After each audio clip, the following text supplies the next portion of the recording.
Olá a todos que acompanham o canal Palavra do Cristão. O tema de hoje será: Deus ama todas as criaturas, inclusive os animais. Logo nos primeiros livros da Bíblia, já percebemos o quão Deus ama e se preocupa para com os animais, sejam eles grandes ou pequenos, como vemos em Gênesis capítulo 8, versículos 15 a 17. Então Deus disse a Noé: saia da arca, você e sua mulher, seus filhos e as mulheres deles. Faça que saiam também todos os animais que estão com você, as aves, os animais grandes e os animais pequenos que se movem rente ao chão. Faça-os sair para que se espalhem pela terra, sejam férteis e se multipliquem. Do mesmo modo, em Êxodo capítulo 23, versículos 4 a 5, é ensinado o seguinte: se você encontrar perdido o boi ou o jumento que pertence ao seu inimigo, leve-o de volta a ele. Se você vir o jumento de alguém que o odeia caído, sob o peso de sua carga, não o abandone, procure ajudá-lo. Deus também nos ensina a tratar bem os animais e cuidarmos para que fiquem alimentados, como vemos no livro de Êxodo, capítulo 23, versículos 10 a 11.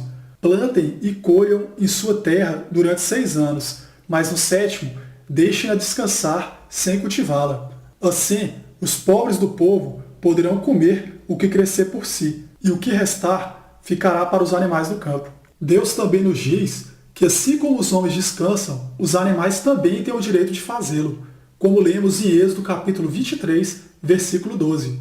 Está escrito da seguinte maneira: em 6 dias façam os seus trabalhos, mas no 7º não trabalhem, para que o seu boi e o seu jumento possam descansar. Ademais, no mesmo livro, em Êxodo 20, capítulo 8, versículo 11, está escrito que o repouso sabático se estende tanto às pessoas quanto aos animais, pois o Senhor é um Deus zeloso.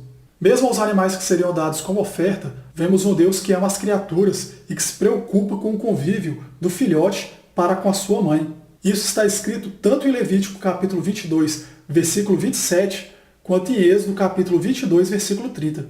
Da seguinte maneira: quando nascer um bezerro, um cordeiro ou um cabrito, ficará 7 dias com sua mãe. Do 8º dia em diante, será aceito como oferta ao Senhor, preparado no fogo. Veja que a relação entre mãe e filho, mesmo nos animais, ela é bastante valorizada por Deus.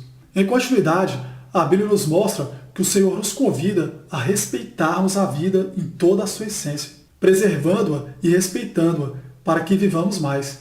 É o que nos revela o livro de Deuteronômio, capítulo 22, versículos 6 a 7. Quando encontrares pelo caminho um ninho de ave, numa árvore ou no chão, com passarinhos ou ovos, e a mãe posta sobre os passarinhos ou sobre os ovos, não tomarás a mãe com os filhotes. Deixarás ir livremente a mãe, e os filhotes tomarás para ti, para que te vá bem e para que prolongues os teus dias.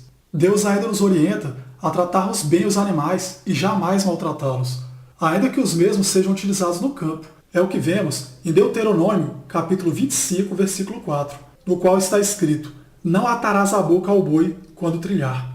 É ainda ensinado que os animais, embora não plantem e nem colham, têm a Deus a confiança e o seu sustento. Tais passagens que corroboram essa argumentação são Salmo 104, versículos 21 a 22 e Lucas capítulo 12, versículo 24.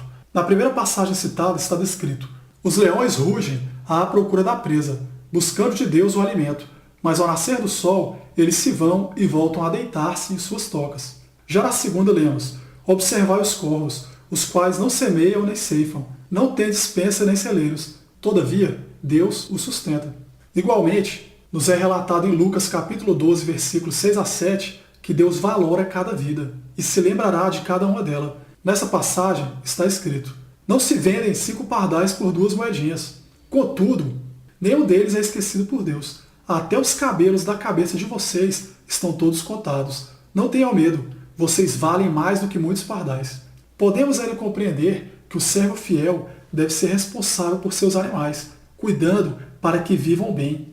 Isso é relatado em Provérbios capítulo 12, versículo 10, no qual está escrito: o justo tem consideração pela vida de seus animais, mas as afeições dos ímpios são cruéis.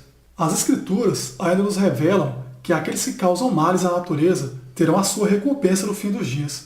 É o que está descrito no capítulo 11 do livro de Apocalipse, em seu versículo 18, quando lemos: as nações se iraram, e chegou a tua ira, chegou o tempo de julgares os mortos e de recompensares os teus servos, os profetas, os teus santos e os que temem o teu nome, tanto pequenos como grandes, e de destruir os que destroem a terra. No livro de Eclesiastes, capítulo 3, versículo 19, está escrito: porque o que sucede aos filhos dos homens, isso mesmo também sucede aos animais, e lhes sucede a mesma coisa, como morre um, assim morre o outro, e todos têm o mesmo fôlego. E a vantagem dos homens sobre os animais não é nenhuma, porque todos são vaidade. Todos vão para o mesmo lugar. Vieram todos do pó, e ao pó todos retornarão. Quem pode dizer se o fôlego do homem sobe às alturas e se o fôlego do animal desce para a terra? Por assim dizer, vemos que humanos e animais têm o mesmo destino, ou seja, vivem, morrem e respiram o mesmo ar, com exceção de que somos agraciados com a salvação, isto é, com a vida eterna. Diante de tudo que foi dito, certamente muitos poderiam perguntar: os animais ressuscitarão assim como os seres humanos? A Bíblia não menciona a ressurreição dos animais, ou mesmo se nos reencontraremos com nossos animais de estimação já falecidos. Mas está muito claro que Deus ama os animais e quer vê-los bem. Inclusive, é dito que os animais carnívoros e herbívoros, como o lobo e o cordeiro, por exemplo, conviverão juntos em harmonia, pastando no mesmo pasto. E mesmo as criaturas peçonhentas, isto é, aquelas que são venenosas, como as serpentes, não nos farão mal algum, como lemos em Isaías capítulo 65, versículo 25. Podemos apenas imaginar como será o novo céu e a nova terra. Mas uma coisa é certa: os animais estarão conosco no céu. Eu encerro mais este vídeo por aqui. Um abraço a todos e fiquem com Deus. Até mais.